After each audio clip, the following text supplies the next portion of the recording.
星期一表示，俄罗斯总统普京必须为他在乌克兰的野蛮残暴付出高昂的代价。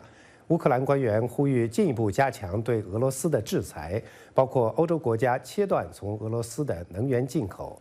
欧盟领导人已经建议禁止俄罗斯石油进口，但是几个成员国对俄罗斯能源的严重依赖阻碍了这些努力。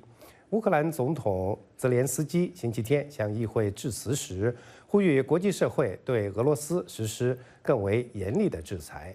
波兰总统安杰伊·杜达在向同一场议会致辞时，驳斥了有关基辅应该向俄罗斯割让领土以结束莫斯科入侵的观点。拜登总统与日本首相岸田文雄举行双边会谈之后，在联合记者会上，针对如果中国武力犯台将如何处理，岸田文雄说将与美国合作。拜登总统更是表示，美国将会军事介入。来看美国之音白宫记者黄耀义发自东京的报道。5月3号美日峰会之后，拜登总统以及日本首相岸田文雄召开联合记者会。在记者会上呢，岸田文雄多次的强调，不能接受像乌克兰那样的事情发生在印太地区，尤其是发生在东亚。那么就被问到说，如果中国真的武力犯台，日本是否会协助？岸田文雄表示，这方面日本要来跟美国合作。拜登总统则是接着说呢，美国对于台湾的立场并未改变，支持台湾海峡的和平稳定，反对单方面改变现状。他也强调呢，对俄罗斯的制裁必须要坚持下去，因为这个不只是关于乌克兰，更是关于如果普京在做出这些野蛮暴行之后，制裁却没有持续，就会传达给中国一个信号，也就是说呢，如果他试图攻击台湾或武力占领台湾，也不用付出什么样的代价。那拜登说呢，中国现在就已经透过这个军机飞进台湾等行为来试水温，但是呢，美国对台湾是有承诺的。那拜登总统也强调说呢，这个美国虽然是支持一中政策，但是中国无权对台湾动武。We support the one China policy. We support all that we've done in the past, but that does not mean that China has the ability, the jurisdiction to go in and use force to take over Taiwan. So we stand firmly with Japan and with other nations not to let that happen. And my expectation is it will not happen. It will not be attempted. And my expectation is a lot of it depends upon just how strongly the world makes clear that that kind of action is going to result in long-term disapprobation by the rest of the community. 那记者就追问拜登总统说，那俄罗斯入侵乌克兰的时候呢，美国并没有军事介入，但是如果中国武力犯台，拜登总统是否会愿意进行军事介入？对此呢，拜登总统回应 ：Yes. Yes. You are. That's the commitment we made. That's the commitment we made. We are not. Look, here's the situation. We agree with the one China policy. We've signed on to it, and all the attendant agreements made from there. But the idea that it can be taken by force, just taken by force, is just not appropriate. It will dislocate the entire region, and be another action similar to what happened in Ukraine. 之后呢，美国之音询问了白宫，一位白宫资深官员告诉美国之音说，正如总统说的，我们的政策并无改变。他重申我们的一中政策以及我们对台湾海峡和平稳定的承诺，他也重申我们基于台湾关系法的承诺，提供台湾军事手段来自我防御。而在之后举办的这个印太经济框架的发表会之后呢，随行的白宫记者团也在询问这个刚才总统对台湾的言论。不过呢，拜登总统是不发一言就离开了现场。而美国驻日本大使拉姆·伊曼纽尔是前来与白宫记者团交谈，不过呢，他是拒绝回应拜登总统针对台湾的言论。美国之音白宫记者黄毅，日本东京报道。美国总统拜登正在继续他上任后的首次亚洲之行，与韩国总统尹锡悦和日本首相岸田文雄分别举行会晤。华盛顿研究机构史汀生中心高级研究员、东亚研究项目共同主任陈己游记对美国之音说，这是三国领导人会面、进行三边合作以及交换关于其他问题看法的绝佳的机会。关于即将在东京举行的四方机制领导人峰会，陈吉游记认为，问题的关键是如何重新改造四方机制，使其在某些政策协调领域保持可行性和稳健性，并且确保印度在这些领域中的继续参与。来看详细内容。When President Biden visits South Korea later this month, he's going to meet with the brand new President Yoon Suk-yeol in Seoul. What kind of new Washington-Seoul relationship are we going to see? I think under the previous administration in Seoul and previous administration in the U.S., they had a very complicated, sometimes tense relationship. But with the new Biden administration, of course, Biden administration has been in place for the last 2 years. But then now with the Biden administration's renewed message to emphasize and prioritize alliances and partnership and strengthening those ties, and you have that on one hand in Washington. And then now on the other hand, we do have a South Korean new administration who seems to be standing much firmer vis-a-vis facing up the North Korean challenge. So I think the two countries have a very good, very good alliance conversation to have. And I think this is a great opportunity for two leaders to meet and share their perspectives on North Korea, trilateral cooperation with Japan, and amongst other issues. Considering Russia's invasion of Ukraine, what kind of adjustment South Korea would want to make for better defense against possible aggression from North Korea? Will the South Korea have any ambition to enhance its military? I think South Korea has been under the trajectory, even under the previous administration, to strengthen its military capabilities, facing increasingly provocative North Korea. Now with the Yoon administration, I think that effort will be only continue and if anything accelerated. And how that will be done, I think will be discussed amongst the two countries' alliance managers. But I think this is a very good opportunity for both leaders to send a message of what kind of tightening of cooperation the two countries are heading into. And I think one big standing issue would be the transfer of the operational control to South Korea, which now currently belongs to the United States and U.S. forces in Korea. What about the United States? What would the United States want to do in the military alliance with South Korea when facing the potential threat from both China and North Korea?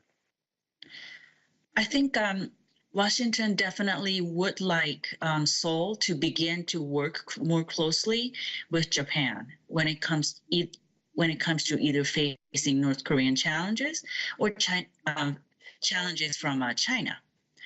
Under a previous administration in Seoul, Japan-South Korea relationships have been quite strained, and really, two governments really hasn't had any dialogues going on amongst the high officials.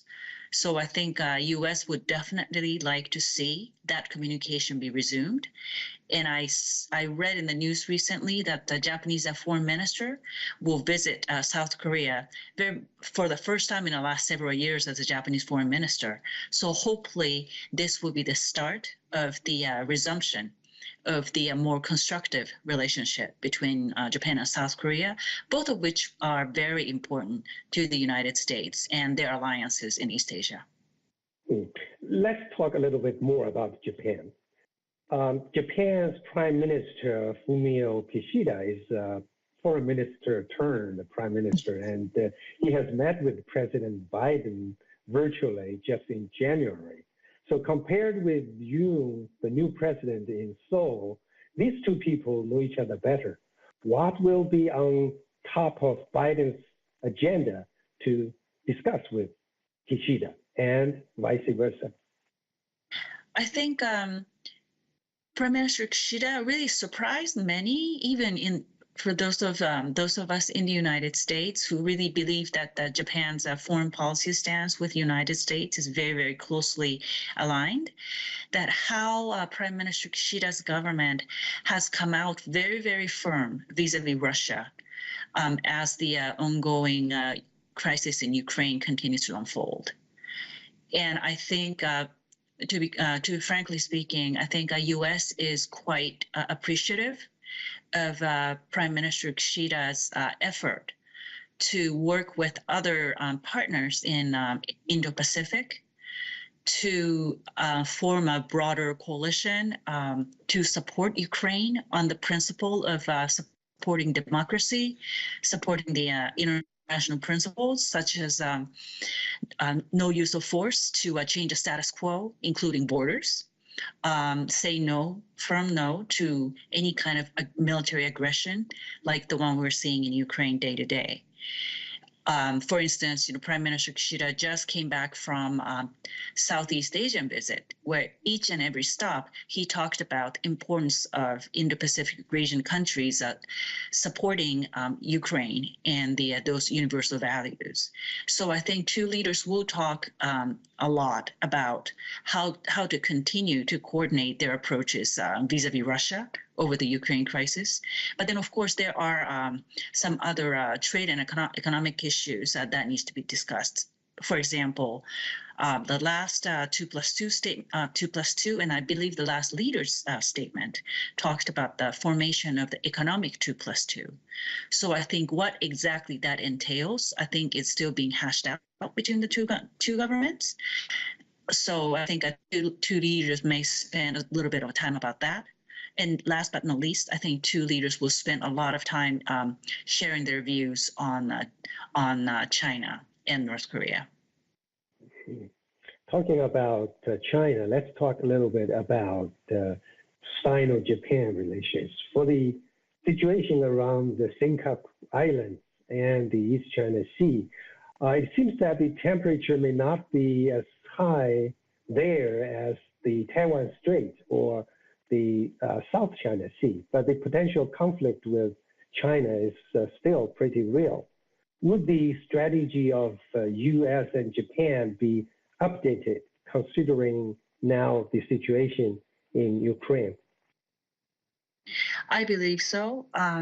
Even before the Ukraine crisis began, Japan was on schedule to revise its national security strategy by the end of this year. And along with that, there are two defense policy guideline documents, Policy One National Defense Program Guidelines, and their acquisition documents, Midterm Defense Program, are also going to be revised. And this was all on schedule even before Ukrainian crisis.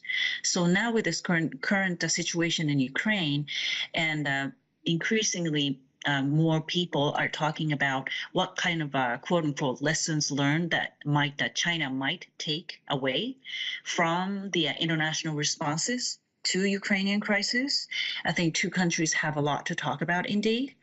And even before those Ukrainian situation, some officials in both governments are talking about potentially updating again the bilateral defense cooperation guidelines.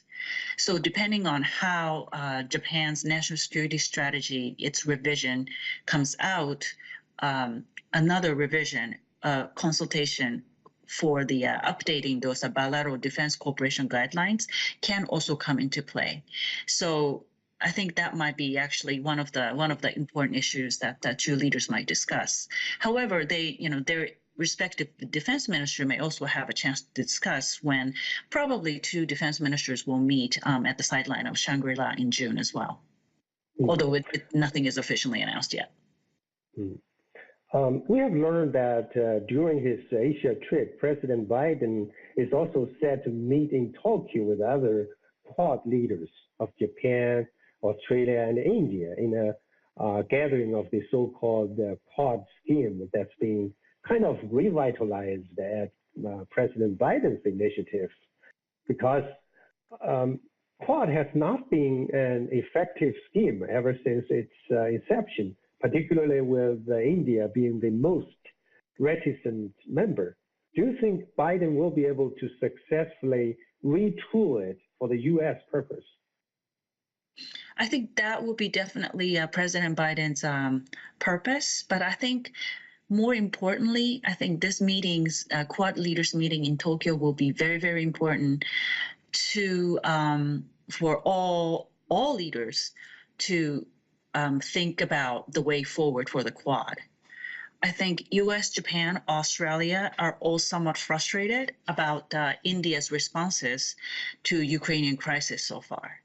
But then they definitely do not want to alienate or isolate India in that Quad structure, only to make them more comfortable, or only to encourage them on that more reticent trajectory. So I think one of the key thing is, as you mentioned, how to perhaps retool the Quad to keep it viable and robust in certain areas of policy coordination, and make sure that India continues to be engaged in those areas.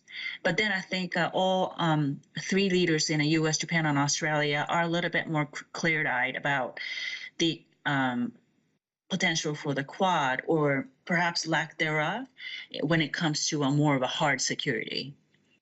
In the near future, what could be done for the Quad to be more effective in dealing with China? Do you think it is necessary or possible for the United States to kind of retool Quad into something like the NATO? I think given the reticence of coming out of India, even before Ukrainian crisis, I think retooling Quad to something like NATO probably may be a bridge too far, at least for the short term. I think it is a good goal to have, to aspire to, medium to long term. So this will be very much of a step-by-step process. And then I think the India would always be the center of the attention for all three countries, of whether they could continue to engage India in this endeavor.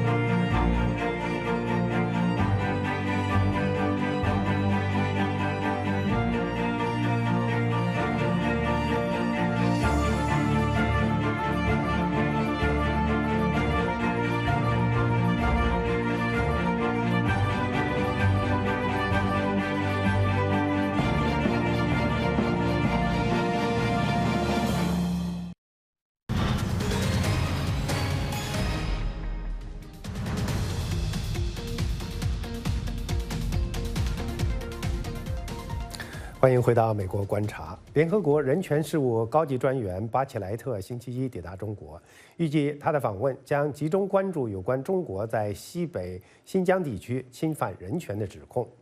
中国政府表示，巴切莱特的访问将采取闭环方式，没有记者随行。在为期6天的访问中，巴切莱特将前往新疆喀什和首府乌鲁木齐。联合国人权专家指责中国在新疆拘留了100万维吾尔族穆斯林，并且虐待他们。中国对此否认。巴切莱特办公室的推特说，他将讨论敏感重要的人权问题，并表示他希望此次访问将有助于我们共同努力促进中国和全球的人权。人权组织警告说，巴切莱特的访问有粉饰中国在新疆侵犯人权的威胁。人权组织在他出发前曾经呼吁暂缓访问。曾经在新疆学习并因为参加丝绸之路好声音竞赛而在新疆维吾尔自治区广为人知的美国女博士伊丽丝·安德森，维吾尔名字叫做纳扎凯提，会说维吾尔语，擅长弹奏维吾尔乐器都塔尔，以及演唱维吾尔歌曲。返回美国后，为了帮助失去联系的维吾尔族朋友而投身人权团体，为争取维吾尔族人权向全世界发声。Gülük bağlı yayramsız, bu bulup sayramsız, bubul bulup sayramsız. Burun meni akşı kırıp, hem de lekedat şalamsız. Burun meni akşı kırıp, hem de lekedat şalamsız. The melodies of Uyghur music, the very intricate and heavily ornamented melodies, are some of the things that drew me to it, because there are more tones and microtones being sung and performed than my own, ear really can even hear sometimes as someone trained in Western music and in very particular styles of it. And so I was really drawn to these melodies.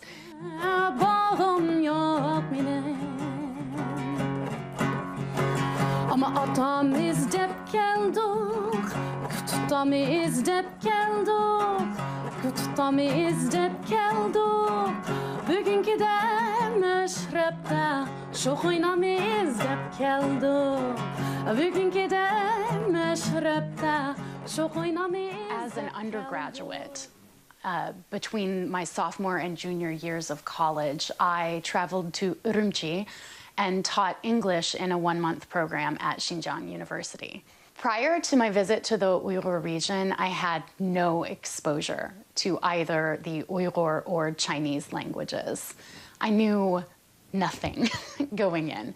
However, I was a music student at the time. I majored in voice as an undergraduate and also have a lot of instrumental music background. I play a number of wind instruments. So while I was there, my students and the friends I made took a special interest in introducing me to Uyghur music.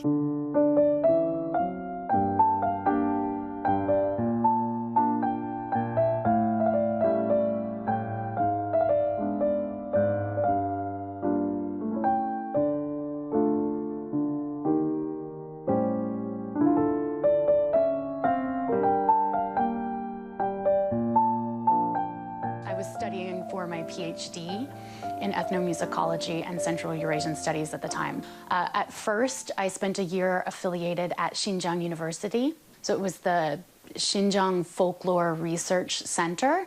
And then in my second year, I moved my affiliation from Xinjiang University to the Xinjiang Arts Institute, where I then enrolled in classes in muqam research and muqam performance, basically in classical Uyghur music. And I proceeded to spend 5 semesters enrolled as a student there, taking classes alongside local Uyghur students.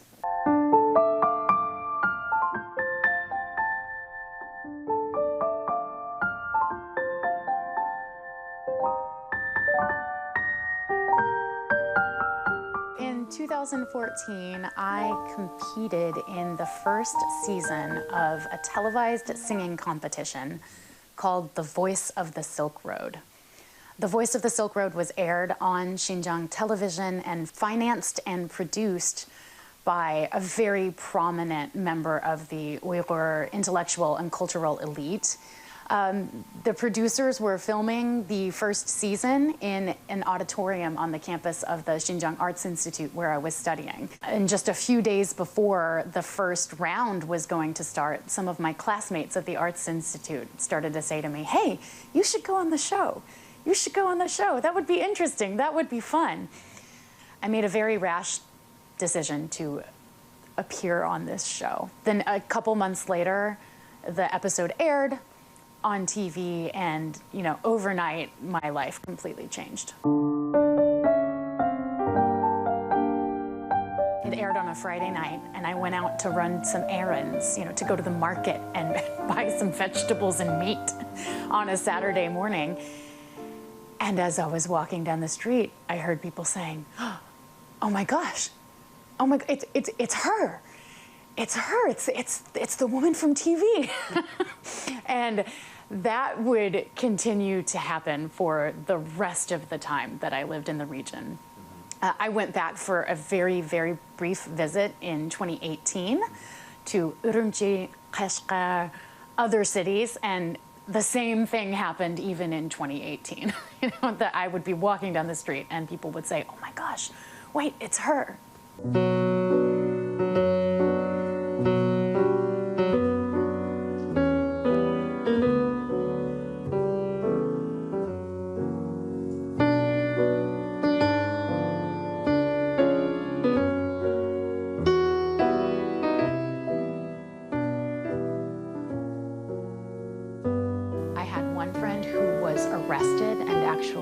Into jail in 2016.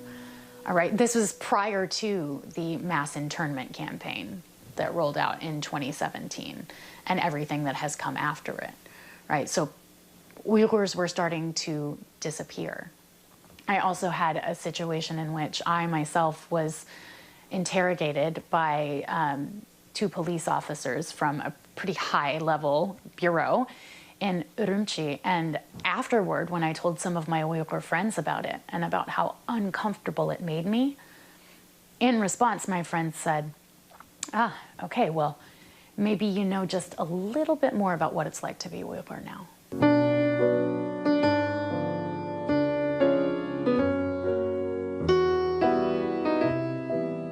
I count some of my friends in the region as some of my dearest friends, you know, anywhere in the world.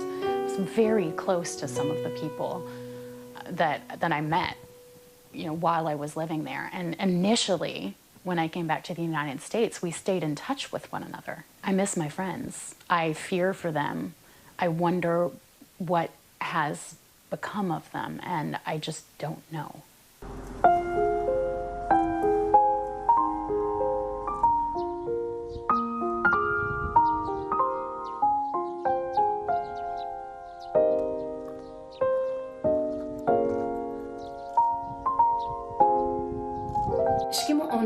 Yıldan başlap, mening u yerdagi ustozlarim va do'stlarimning ba'zilari qo'lga ilindi va ba'zilari izdiraksiz yo'qolib ketdi.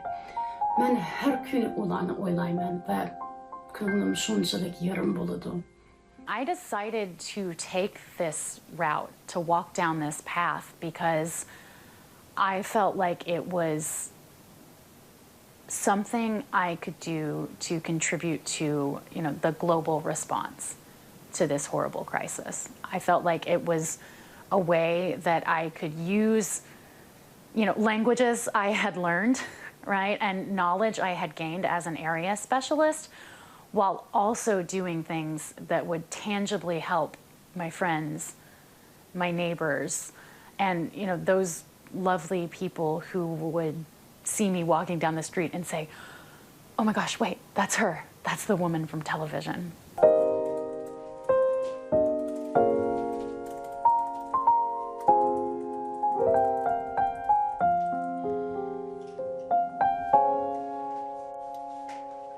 The reality is that no one government or institution or even coalition has yet been able to do enough to stop these ongoing abuses. We still are seeing evidence of really grave violations of human rights. What we're up against is something so big, so all-encompassing, that it's going to take much more of a response than we have even seen yet. Ирк болса тар болса су башлыйса ташмайса су башлыйса ташмайса мәшһүр болса майда болса һәм кеше шөгыльса мәшһүр болса майда болса һәм кеше шөгыльса。今天美国观察的全部内容就是这些，感谢您的收看，我们下次节目再见。